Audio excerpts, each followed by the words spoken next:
Captain Pat Walsh died on the 13th of May 1921 after an altercation with the British military in Tullaroan, County Kilkenny.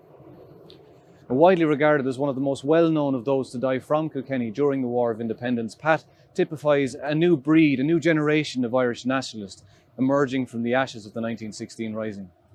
Now, Pat is just one of hundreds of men and women across the length and breadth of this country who sacrificed everything in the pursuit of Irish freedom. Many of them now, sadly, long forgotten, medals once awarded, misplaced, and graves no longer tended to. But not so here in County Kilkenny, in the small rural village of Doneagan, where Pat is fondly remembered and proudly commemorated. Agus hamid an seo nómh chun a hille chlustáil faoi scéile watha, scéile Walsh, agus an Irish a há fácaige níg.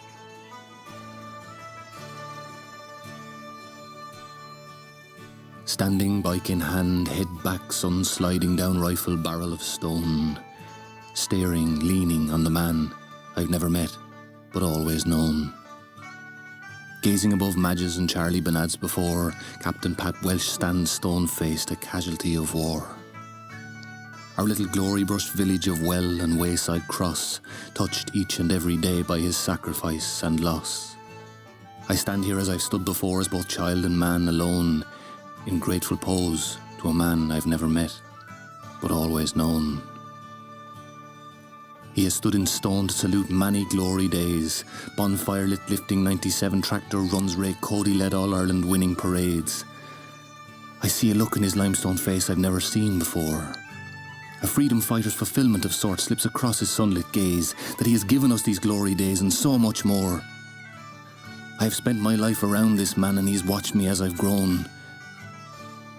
Captain Pat Walsh, the man I've never met, but always known.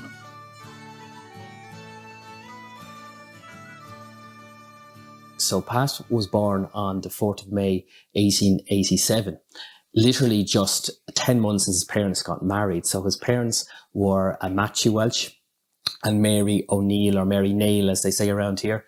Good match. She was from publican stock, so she came with a pub, so Pat Matthew married up. It was, I found it interesting that they only had the one child. Pat was an only son. And I'm kind of looking at the 1901 census, 1911, and saying, you know, why is that? And Mary, initially when she was married, she gave the age that she would have been around 35, 34. Matthew would have been a few years older. But in the 1901 census, this is what she gives. But when you fast forward to the 1911 census, she is actually 10 years, or she actually moved on 16 years in advance. So she has in a decade, she jumped 16 years. And I was kind of trying to figure out, why is that now? What's going on here? And there's a few things. First of all, it was quite unusual for a man to marry a woman older than him. Very normal for a man age 40 to marry someone that was 20. Quite normal. I often feel sorry for the ladies. But other way around, not so much. So I was looking it up and I found out that Mary was born in 1847. So she was actually 5 years older than Matthew when she married him.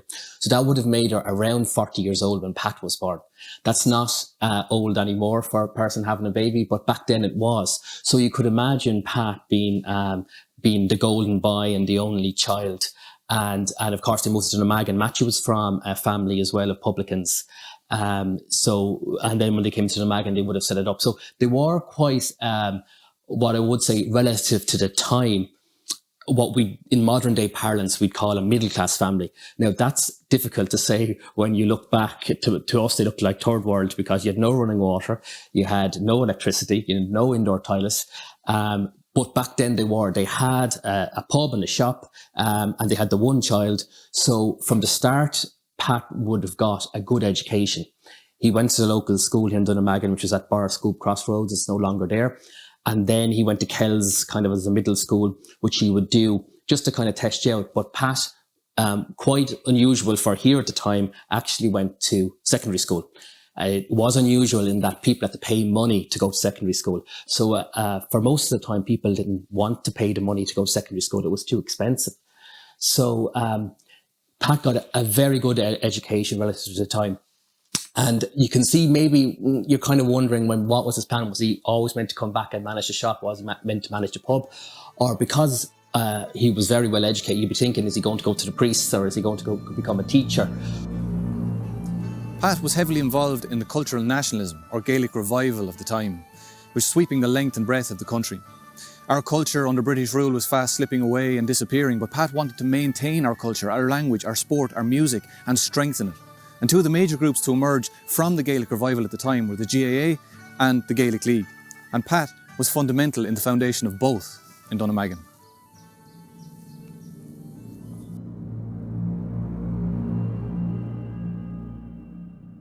So, Canis, I suppose it's very apt that we're on the GAA pitch here, which is only a few hundred yards from where Pat was laid to rest. He had a very strong connection to the GAA in the early days. Absolutely, Ben. I suppose Pat was born only 3 years after the GAA was founded in 1884. And I suppose Pat, while he wanted our country to be independent and free of British rule, he was also passionate that our culture would thrive again. And I suppose at the time in Ireland, English culture had more or less taken over in Ireland. And at the time in our parish, cricket was actually the most popular sport being played. There was a cricket club here in Dunnamaggin, there was one in Kells as well. So Pat was passionate that we would have our own culture, and certainly Gaelic games is certainly part of our culture. It's something that marks us as being different from the British culture of the time.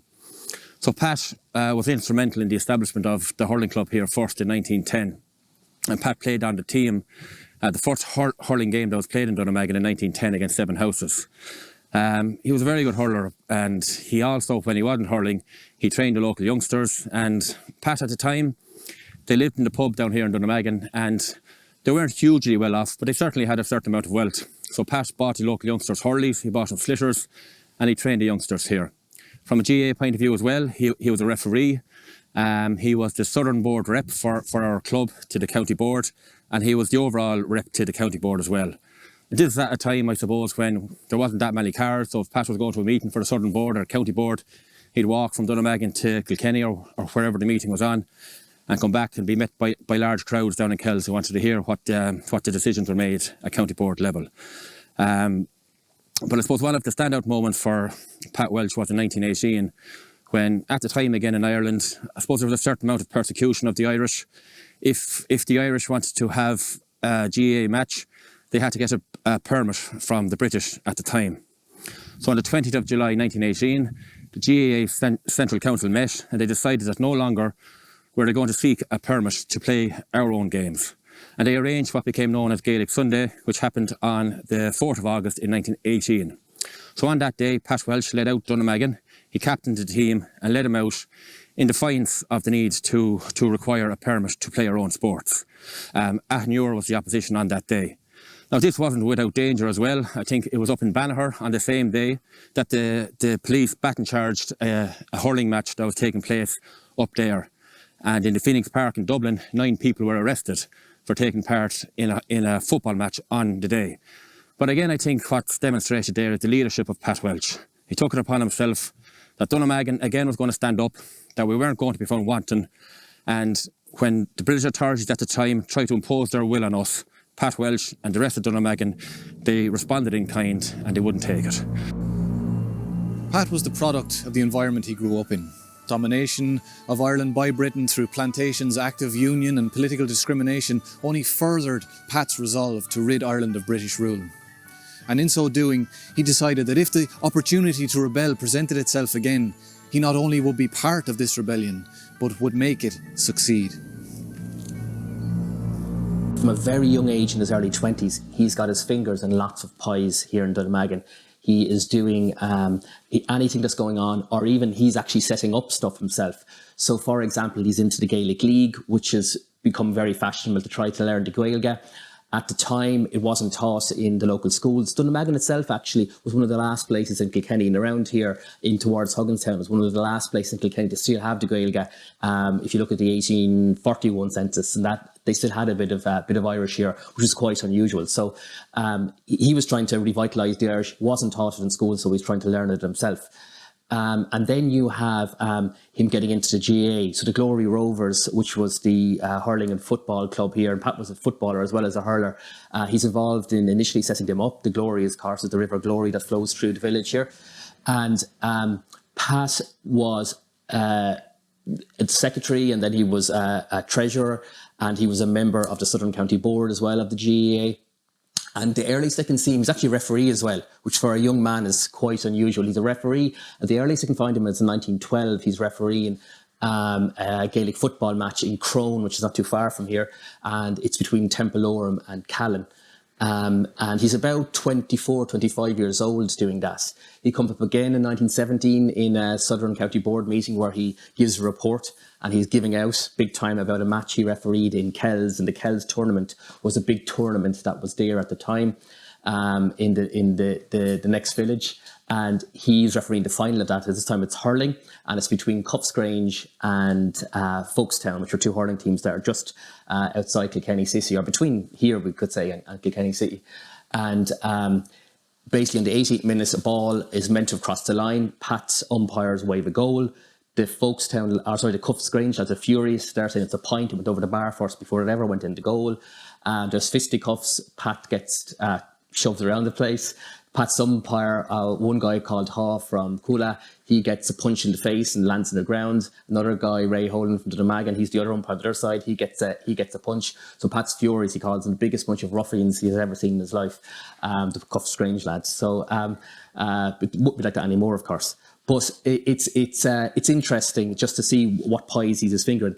And then in 1917, he also comes up in that he sets up a local Sinn Féin club, and Sinn Féin, just to set the scene at the time, was spreading like wildfire from 1917 to 1918. It was the thing to do. Anyone was joining the Sinn Féin. And it was this, there was a few things. It was after the 1916 rebellion. So people were very, very much anti, but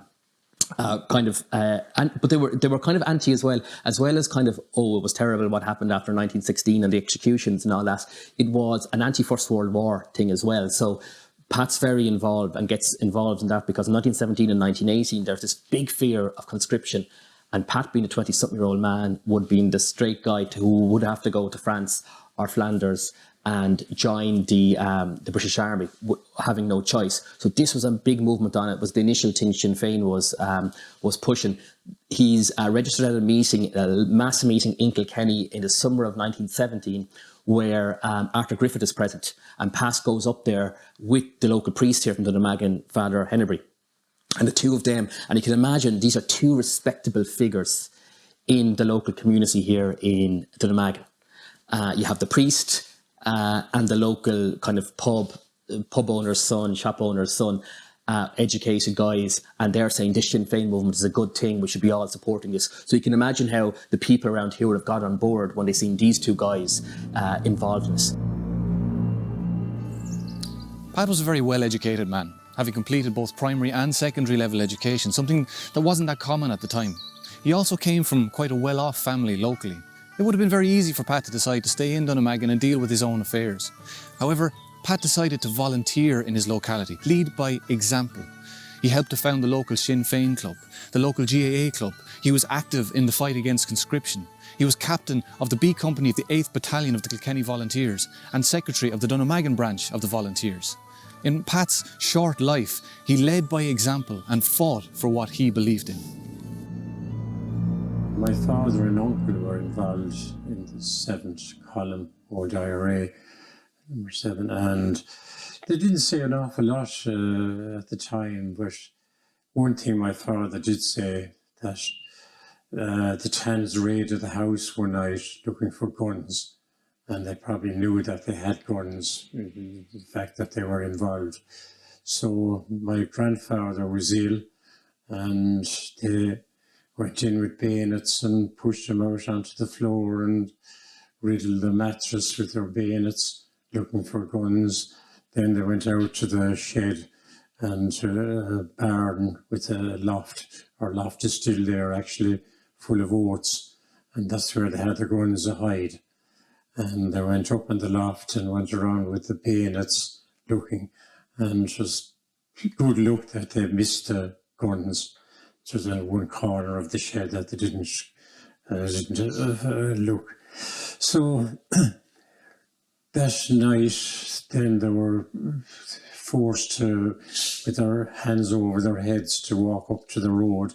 We have a laneway 200 yards from the main road, and My father was very friendly with the local RIC man, and the local RIC man was trying to reassure him that don't mind them fellas, the way they're carrying on, and put down your hands. So he did, and next thing he got a push of the rifle on the head and put up your effing hands, and then there was a forge up the road, and they used to make, at night, my father and brother used to go up there, and they were making these spikes to throw into the lorry wheels of the tans, as they'd be passing. And I heard a lot of these stories now, when I was, 10 years of age, that these neighbours used to congregate in our house, and they'd go over the raiding of Hoganstown Barracks. My father was involved in that. And I think the horse's car that collected the Gaelic night was in Garnaman, just up the road from our house. They went into Tom Tracy, I think it was, that had the Gaelic night in Thrieswood, and collected it and brought it on to Hoganstown the morning of the raid on Hoganstown Barracks. Kind of, I suppose, here we are next to Pat's grave in these, incredible ruins, and I suppose it's fitting so far as that Pat's only a few hundred yards from the local GA pitch. But you often speak of the commitment and the effort in the locality at the time, and Pat represents that, doesn't he? Absolutely, there's no doubt about it that during the War of Independence, Pat was the leader of the Irish Volunteers in the parish. But it wasn't just Pat, and we have a statue in the village down here to Pat Walsh. But we could have had 3 or 4 statues because of the involvement of so many people from our parish in the Irish War of Independence. I suppose right from the start of the War of Independence, the first thing that the volunteers in Dunnamaggin would have been involved in was acquiring weapons, and that was going to be needed to fight against the British in Ireland. And we have the incidents down in Kells in 1919 when Dennis Lahart was wounded very badly while acquiring weapons down in Kells. So certainly Pat was the leader of the volunteers at the time in the parish. But the people of Dunnamaggin certainly weren't found wanting for effort and willingness to sacrifice. And, Pat made the ultimate sacrifice in 1921 when he gave his life up in the hills in Tullaroan. But many, many more people from our parish, be it up in Hoganstown with the taking of the barracks in Hoganstown in March of 1920, many people from Dunnamaggin were involved in that attack as well. And the weapons taken from Hoganstown were used in many more attacks at the time. So whilst rightly Pat gets the credit, and he's remembered every year as leader of the volunteers in the parish, certainly, I suppose, as Ernie O'Malley had said at the time, the people of Kilkenny could have been more active during the War of Independence. I don't think that could have been said about the people of Dunnamaggin. And I think when Ireland's need was greatest, the people of Dunnamaggin really stood up and were counted. My father didn't, speak too much about it. Maybe they got, such a fright at the time, and they were nervous about speaking about it. But another thing I did hear is, it was only in the last 3 or 4 years, a local man, a neighbour of mine, he was much older than myself, he was dying, and he told me that my father brought Dan Breen and Seán Tracy across the fields. They brought him in and gave him tea or something in our house, and they were brought across the fields to our neighbouring parish, and they're on their way up to fight for Michael Collins in Dublin. From 1920 then things started to get serious. Literally from the start of 1920, the attacks start and the violence start happening, because the British are pushing back a little bit, and the Irish Volunteers, with the likes of Michael Collins, Richard Mulcahy and that, are saying, you know what, we need to stamp our authority here. So we're saying we're going to manage ourselves, or we're going to take control of the law and order of this country. And they end up setting up or attacking, should I say, the barracks around, because the barracks are what are enforcing the king's writ through the land, so to speak. So Hoganstown is attacked in March. It is only the 3rd successful barracks attack in Ireland, and it's the 1st successful barracks attack in Leinster. Okay, so Canis, how many chats on Seán Ackle Dalla Fodder Vanach, because we were kind of stushka when Bondavi Gaelic culture here, because we should gear a spraga Heimpel and Hot on Joe. But we bond on a lot of girlish and wailing, not Rev. Sure, gone out, we Simon Vor ag Park Bratnach in our Gultour, agus Gahar in our Janga, agus Capche, Gariv Shana Tog Tok, Gorev or Janga Fena Gwyn. So Vunik Connor na Gael gas bhín míle 8 trí Vunik ó Machnil agus dúfglas de híide Connor na Gael gas bhín sin agus bhí Pádraig Brathnach ina bhil den Connor na Gael gas sanid seo. So rinne Pádraig Brathnach rangna donna dine á túl las Gaelga. Sé an céad club Connor na Gaelga a bhí sa cúntais seo ná Roadhouse í Kilkenny ach bhí club in eile I Tullaroan I Tullaroan agus ait na eile. Agus is dócha gur déinteigh Pádraig Brathnach le Pádraig Mac Pearse nuair a dúirt Pádraig Mac Pearse agus tá sé ar deileadh freisin ní hamháin séir ach Gaelach, ní ha an Gaelach ach séir.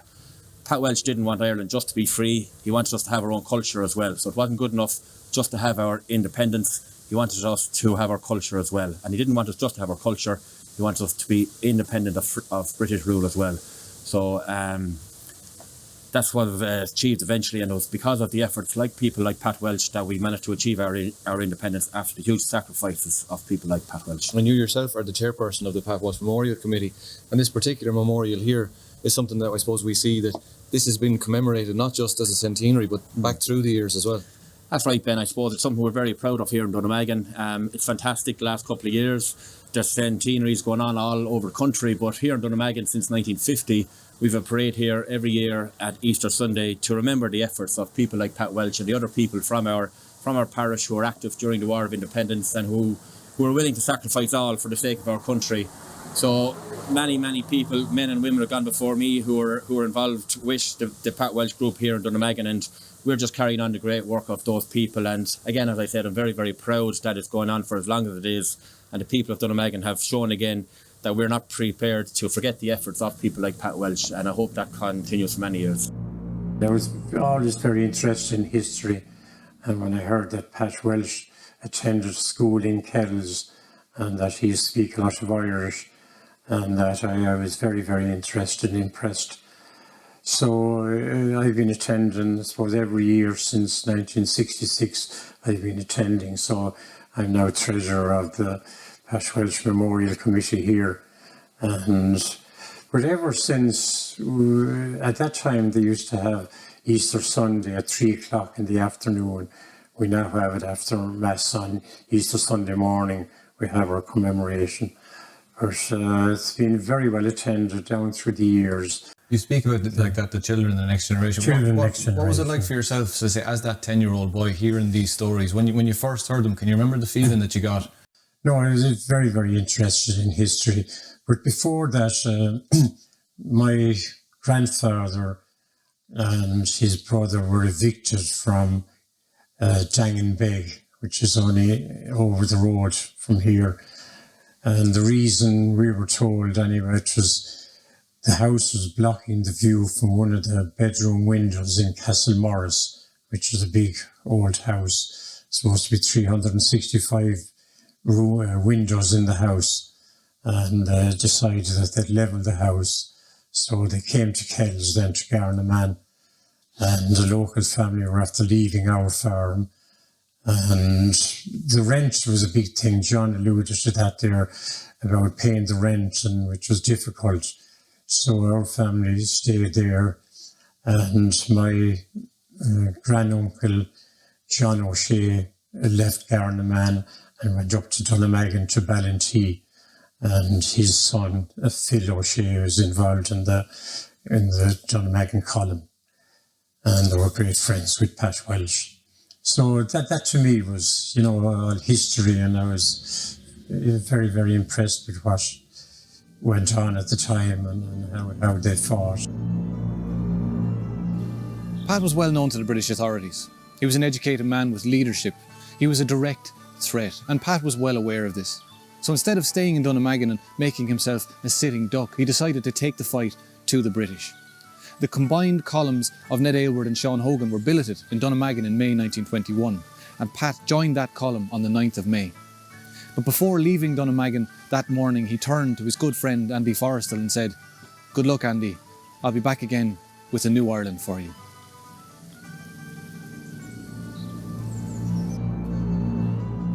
That second part is where the phase of the War of Independence, which I kind of call from, we'll say January 1920, we'll say till October 1920. It's very much with the Irish on top and pushing and being aggressive. The Irish Republican Army and Collins and the Sinn Féin movement, and politically that they're pushing big time. But then it's the British pushback, and it's the counter-attack, and that comes with the Black and Tans and the auxiliaries, who really take hold in the summer of 1920, and they start to get on top then leading up to Christmas. So I kind of call the final period between October 1920 and the final bit of the War of Independence. And the War of Independence is 2.5 years, but that final bit between October 1920 to July 1921 is the real bloody time. Even in Kilkenny here, the deaths that are caused by the War of Independence in Kilkenny, 90% of them are in the final 8 months of us. And that kind of is a pattern that goes around Ireland. But in that time, you've got everything from Bloody Sunday to Terence McSweeney, to Kevin Barry getting killed, to the burning of Cork, then to all the local ambushes that happened in early 1921. So it's a very, very important time. Pass is arrested just at the very start of that. So Pass is arrested on the 8th of December 1920, the Holy Day. And sometimes it's hard to get, for me anyway, as a historian, it's hard to get a grasp of his personality. But one thing we can be thankful for the British for is we have a report of his trial or his court-martial, and we then know how it happened here and how he was arrested. But it also, I think, gives the character of Pat big time. So what happens is, and we're told this from the report, is Pat's not actually in the house when the military arrive on the 8th of December. I should say that the military know well who Pat Walsh is. They would have said, give me all the lead guys from every single parish, from Kilmagany to Dunnamaggin to Ballyhale to Hogan, and we're going to arrest them. That's basically the policy. We don't care how we're going to arrest them, we're going to arrest them and get them in jail. So Pat's number one on the hit list, because he's well known. He's the public figure of Sinn Féin, not just in Dunnamaggin, but nearly in South Kilkenny. So he's one of the guys on the hit list to get arrested. He's not actually there. They find Pat, they say, in a pub 2 miles from here. They don't mention which pub it is. They bring him from the pub back to his house here in Dunnamaggin. Then they initiate a raid or search on the house. Outside, in a stable wall, they say, up high, in a crevice in the wall, which had kind of a covering. They said it's kind of like what I'd say like is a fertilizer bag in the modern day, shoved in. They found 6 copies, I believe, of on Public, if not 7, which is the Irish Volunteer Army magazine, which used to help them with their training, and which Collins and them used to send out and produce.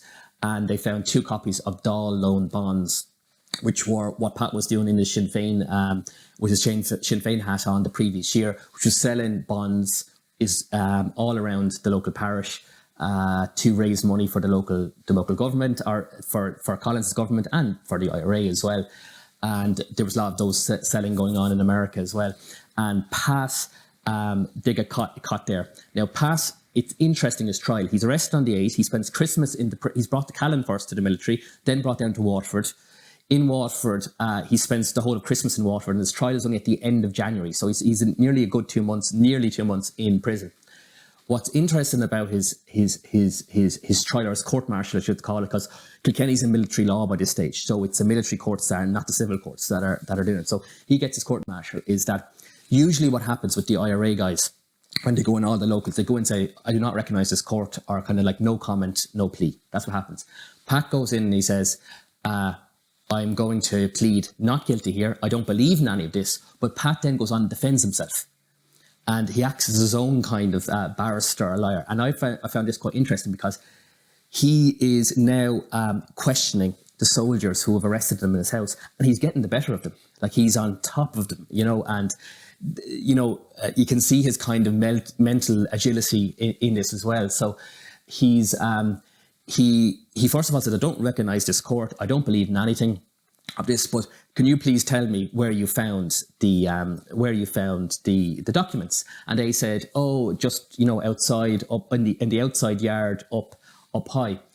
And he said, how on earth, this is meant to be a little crevice up high, and you just miraculously come out and find them up in a hole in the wall. And they're going, yes, yeah, we did. We just, our eye was drawn to us. The second thing Pat says is, this is the 4th time, which I hadn't known that time. This is the 4th time my house has been raided. Or sorry, I just say it was the 5th time. I've been raided 4 times already. Do you think I'm that stupid that I'd leave 4 documents or documents outside on a wall?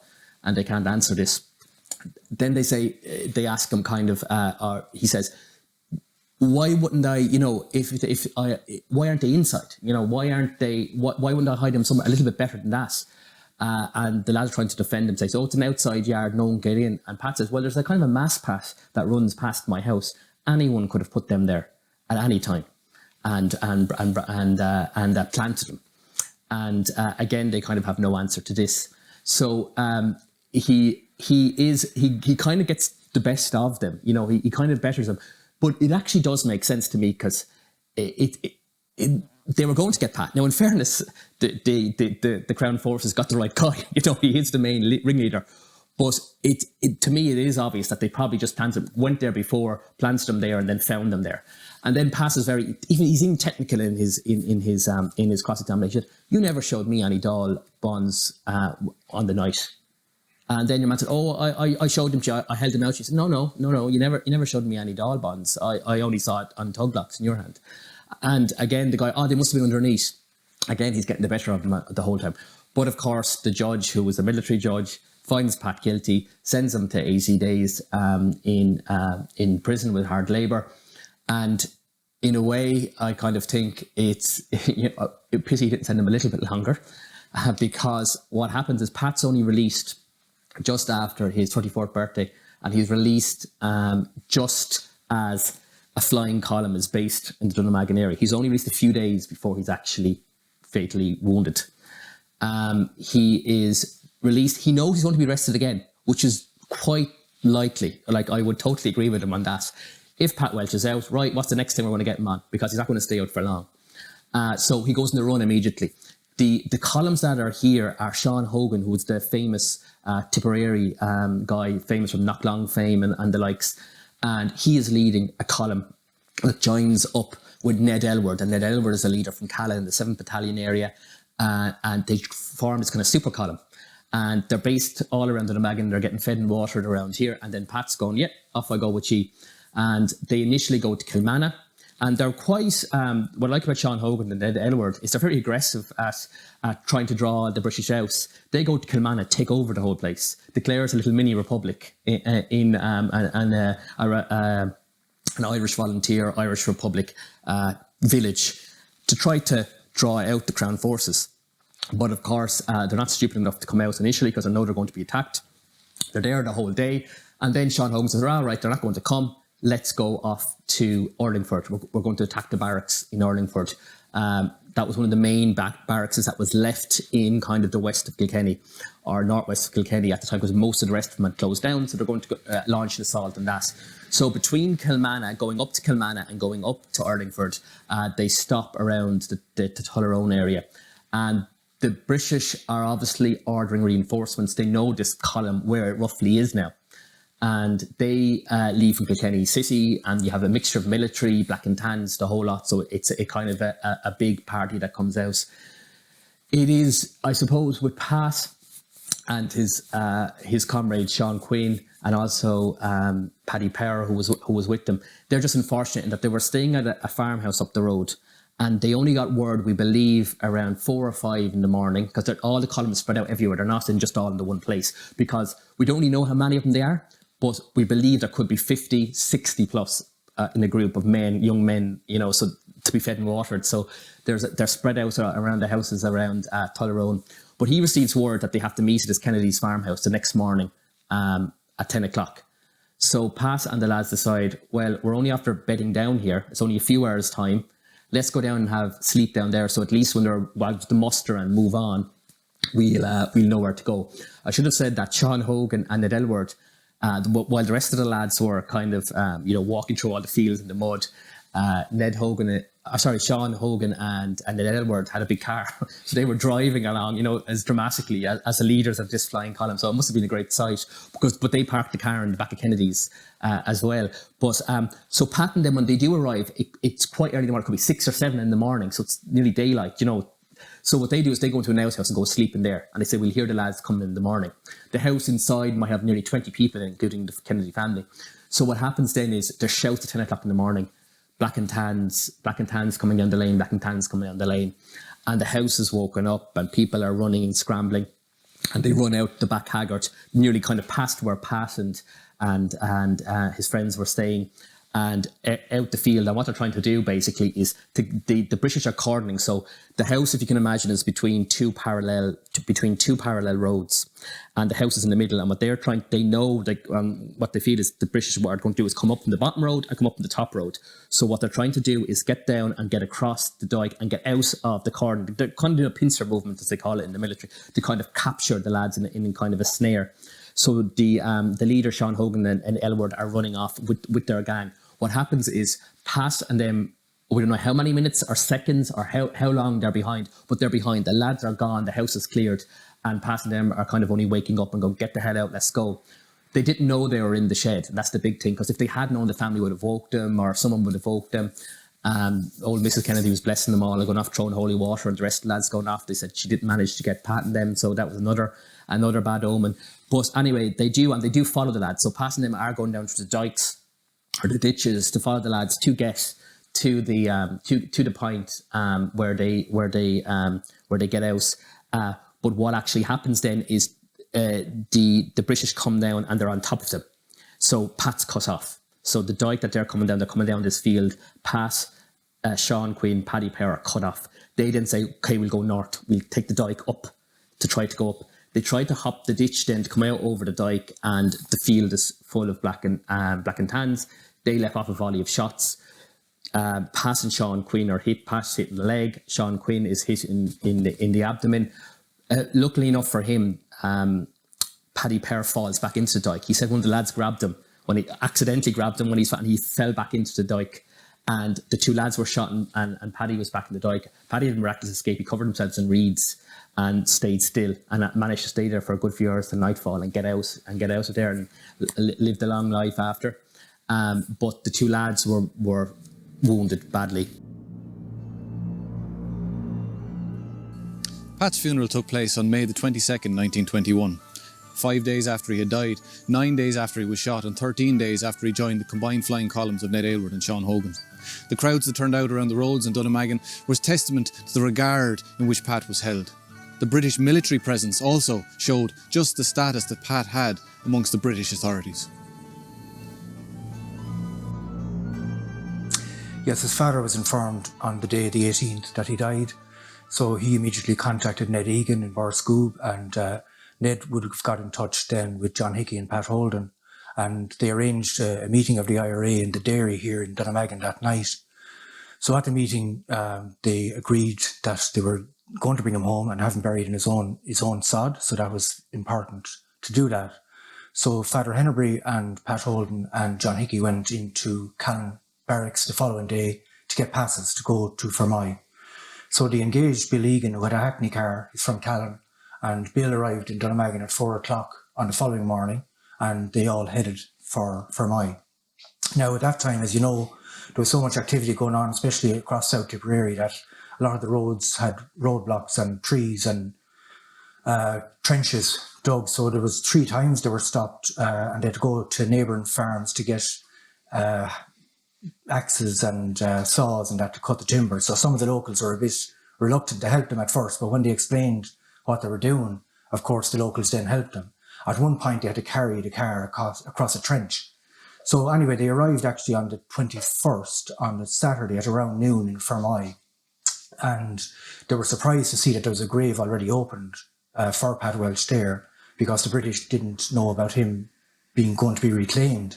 So thankfully they got there before that had taken place, and in fact the British then handed over the body, and in fact they had to go somewhere else to get his leg that had been amputated, and they gave that with it, and they handed it to them, and so they actually gave him an escort. The British military gave an escort for 1 mile out the road from Fermoy, and just as the lads were pulling away then from that escort, all the soldiers saluted, so they were surprised at that. So once they got away from them anyway, they stopped the car and put on the tricolour on over the body as they headed on then. My father had been going to Knockbrack, where they were going to harass the police barracks there and across the loch.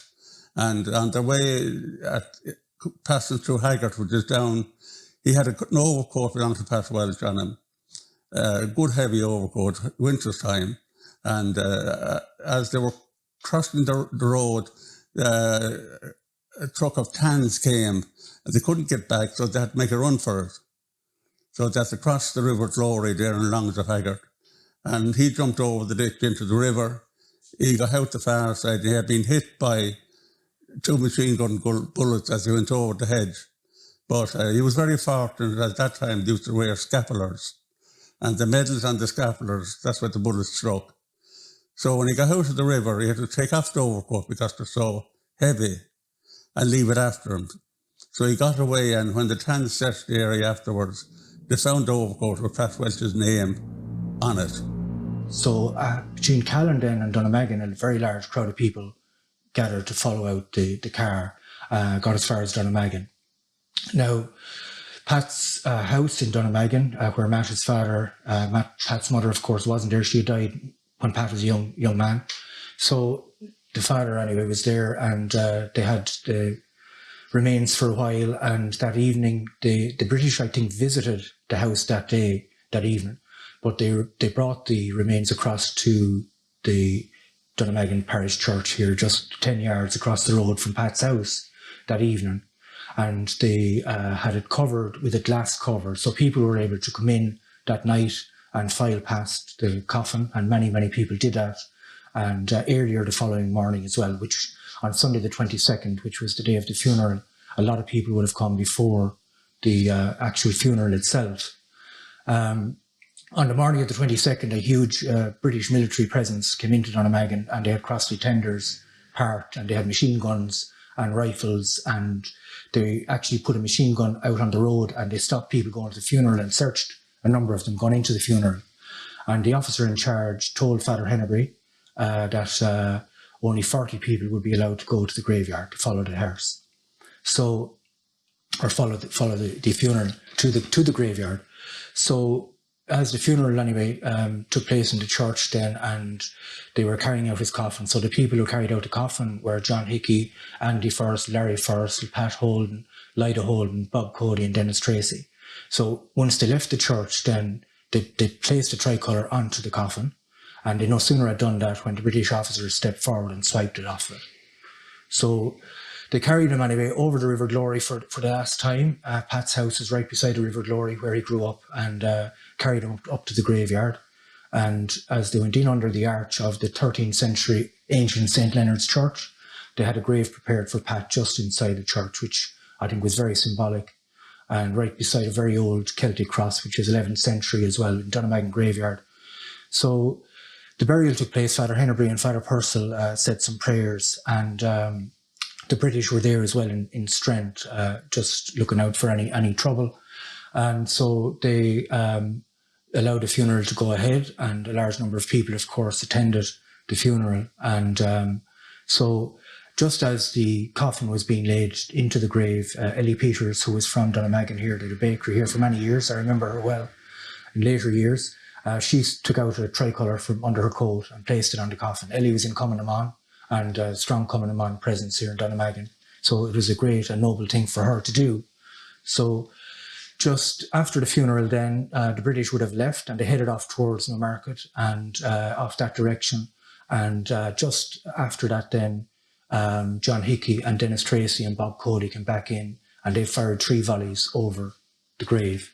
So they heard it, the British, when they were over near the Grand Gate, they heard the shots, and they actually came back.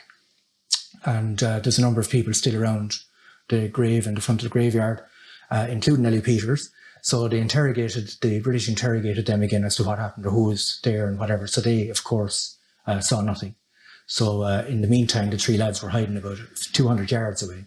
So there was a number of reeds as well that came. In fact, the Sinn Féin club in Fermoy sent a wreath for the burial, and there was a number of local clubs here, Conor na Gaeilge, Sinn Féin, the Dunnamaggin Hurling Club had wreaths as well that were there. So it was a fitting tribute to Pat.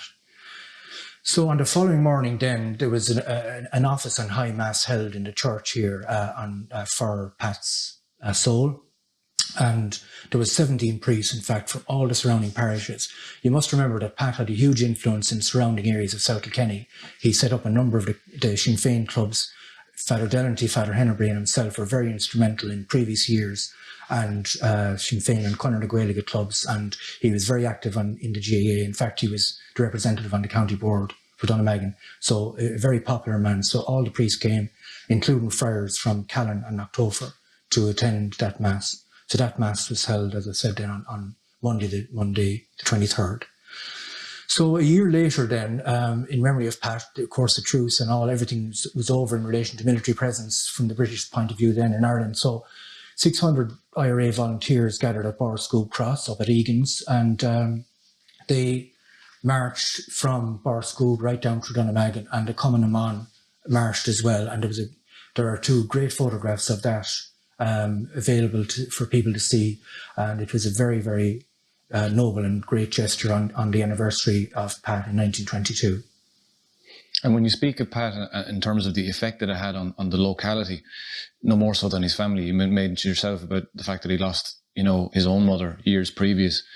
His father Matthew then must have held that quite, I suppose, closely to himself going forward in the years that followed.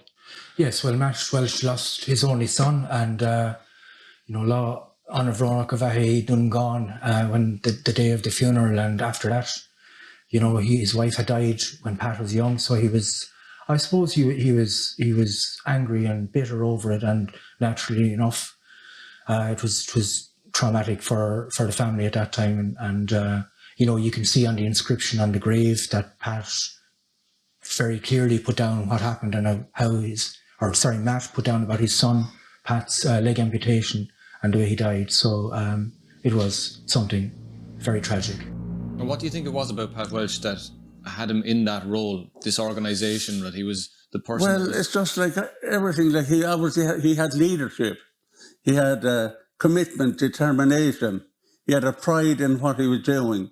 He knew what his country and his people were suffering. So it's in all societies you'll get people who have leadership and will encourage others to come along with them. So he had something about him, as you say, was such as that to make him a leader. And all the years you've grown up in Donegal and you've seen the changes in the place, do you feel that Pat is still part of the essence of Donegal and what it is? Well, he would be for me. But again, everyone now, because, as I said, and you're aware of it, commemorations keep those things alive. And the school children come down there every year, and you visit like the monument, Centeneries well, and the mass bush up here in the tree. They're learning them all the traditions that have gone before them, the penal days with the mass bush. And Pat Walsh would have been very much a part of that in engendering in the society who they were, and giving pride in themselves, and by encouraging them, they eventually gained their independence, whereas they had been looking for home rule before that. But actually, in 1921, what we really ended up with was independence. The actions of people like Captain Pat Walsh forced one of the world's greatest military powers to down arms and negotiate. The Anglo-Irish Treaty of 1921 secured independence for 26 counties, a freedom not experienced by the men and women of those counties before. Captain Pat Walsh sacrificed his life so that the vision of a new Ireland became a reality. When it comes to the advancing of the Kilkenny story in relation to the War of Independence, because everywhere you look, it's unless you were Limerick or Clare or Cork or West Tipperary or Tipperary, it almost, you're left out of the history of our War of Independence. But there were a good number of lives lost in Kilkenny, both IRA members and civilians, and Crown forces, and a number, at least 5 spies shot by the IRA also, or at least put to death in one way or another. And it's a very, very important story, and the story deserves by projects like this and definitely our decade of centenaries remembrance, where recordings like this will become part of our treasure trove for future generations. My father never said much about it. He'd never sit down and talk to you very much about it. Not the same thing with the Bloody Sunday, he was on the team. But he never said anything about it. And some of the lads that had come around election time now, Dan Breen is called to see him. And he'd be sitting down and he'd give about an hour talking, to give it chatting. Because he wouldn't be around again maybe till the next election. But young fellas that time, they'd be told to scamper. Should be seen and not heard, that's the way. It was that in those days. I spent 33 years wearing a uniform that had all the symbols that the lads had as symbols during their struggle for independence. The cap badge that was designed by Owen McNeill still rests on the head of every soldier that's in the Irish Defence Forces or Naval or Air Corps. And the uniform that I wore, I always said to everybody that I inherited that uniform, even though it was issued to me by a quartermaster. Somebody in, 100 years ago decided that, that the cause of Irish freedom was a worthy fight, and that fight has brought about an Ireland that we can live in today, very proud of our legacy. The legacy for me can be wearing, or often was wearing, a blue beret even, because the enhancement of the Irish ability to deconflict in war zones, way beyond the size of our army, is very evident if you ask anybody who has had reason to study armed conflict. But like Pat Welch's legacy, Seán Quinn's legacy, the Hennessy and Dermody from Friary Street, and Nicholas Mullins and Jack Hartley from Coolbawn, their legacy has allowed us to be Irish people in every sense of the world. You had to know it all depends on what side of the fence you're at about the legacy. He fought for his country and he gave his life for it. I think he's entitled to that much. It's difficult to know about the younger generation, whether they will keep it up or not, I don't know. It was a tough time all round and very, very sad for the people to the Magan, because he was such a well-known figure. And I suppose a loss to everyone else in Kilkenny as a whole, because he was what you'd call maybe an intellectual and someone that was very smart, charismatic, I would say, highly intelligent, well able for anything, and not afraid of anybody. So it's the kind of the what ifs of history. What could Pat Walsh have done in life, And, the sense of the Gaelic revival, hurling and football and all the things, you read about them all. There were sportsmen first, there were family men first, there were sportsmen, there were community activists, and then there were heroes. And, the word hero is a big word that we don't use often enough in the Irish context, because at the end of the day, we're all very modest people for the most part. And we don't like self-gratification. We don't even like most of the times people saying how good you did. And, you get very modest. And these men were all very modest men in their own lives, and you can read about that. But their legacy gives us a sense that this free country we live in, it has been vastly enhanced by their sacrifice. What is Irishness? How do you consider yourself as an Irish person? Is it to do with your community, your locality? Is it pride in your county, pride in your country? Or is it something deeper than that again? Is it to do with culture? Is it a pride in our sport, our music, our language, or our history? Or is it a familiarity with place and walking the same fields that you've walked as a child, or cycling the same roads and seeing the same familiar faces? Or is familiar too loose a definition, or can Irishness even be defined?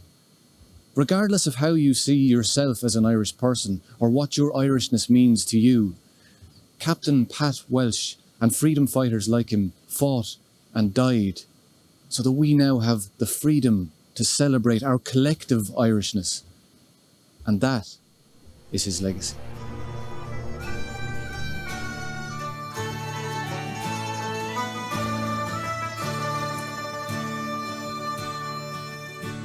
I'll sing tonight of a hero bold who died for a noble cause. He gave his life in a bloody strife against cruel English laws. He left his dear old father's side and his happy home one day to fight for Ireland's freedom at the dawning of the day. God rest this gallant hero, no boasting coward was he. He bravely fell in an Irish dell, his native isle to free.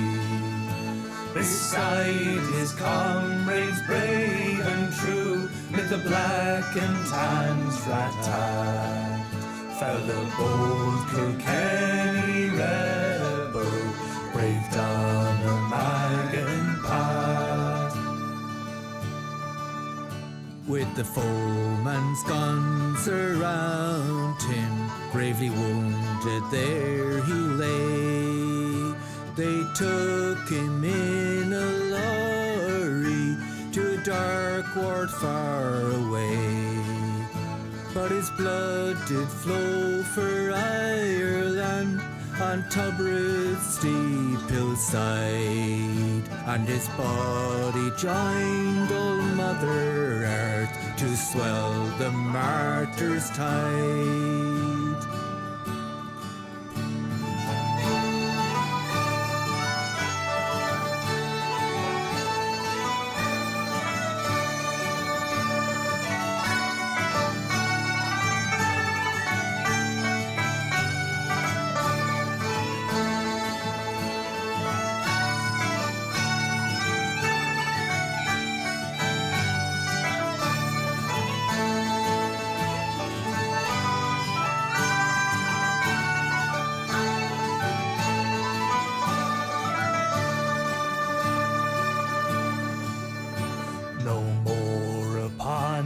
Gaelic fields his form again we'll see. No more he'll roam his dear old haunts round Kells and famed Kilree, the fair spot of his native glen where oft in boyhood glee he walked with pride and mingled mirth near his own loved Ballantine. God rest this gallant hero, no boasting coward was he. He bravely fell in an Irish dell, his native isle to free. Beside his comrades brave and true, mid the black and tans rat-tat, fell the bold Kilkenny red.